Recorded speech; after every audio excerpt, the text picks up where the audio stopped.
At a press briefing with journalists today in Ikeja, Lagos State, it was said that the security structure of Nigeria has totally collapsed.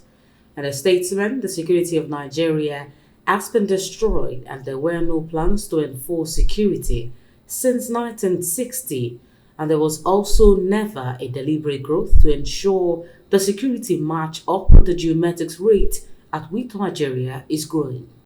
The Nigerian government was also work fast in ensuring that the lives are safe. In how nations have been run, and I understand that the only way we can move this country aright is to begin to think of leadership. Is for common Nigerians who are hungry, who, of course, I know they've been deliberately made to be in that position because when it's time to vote, they can easily sell off their vote. To begin to stand and say we need to ensure that the right persons are put in those positions. We are 200 million Nigerians. If 200 million people decide and stand genuinely, believe me, we don't have any differences. The differences we think we have are caused by politicians who uses those tools to divide us so that they can have their gain.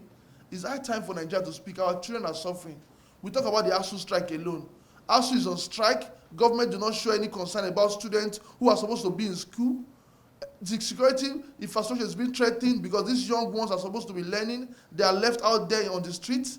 We need to start having serious government. We need to start having those that value life, that value education, that value the system, that will be able to digitalize the economy. It is important for governments and leaders to stand up to their responsibilities in securing the lives of people, as Nigerian roads have now become death traps and no one is free to travel by road, air and railway.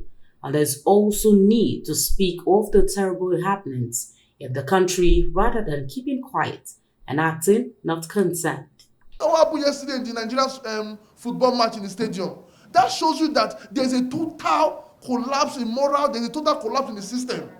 I'm telling you, if we don't take a proactive action, Nigeria is already in a very big mess. And I'm not just saying this out of sentiment. I'm saying this out of deep concern of patriotism that I have for this nation.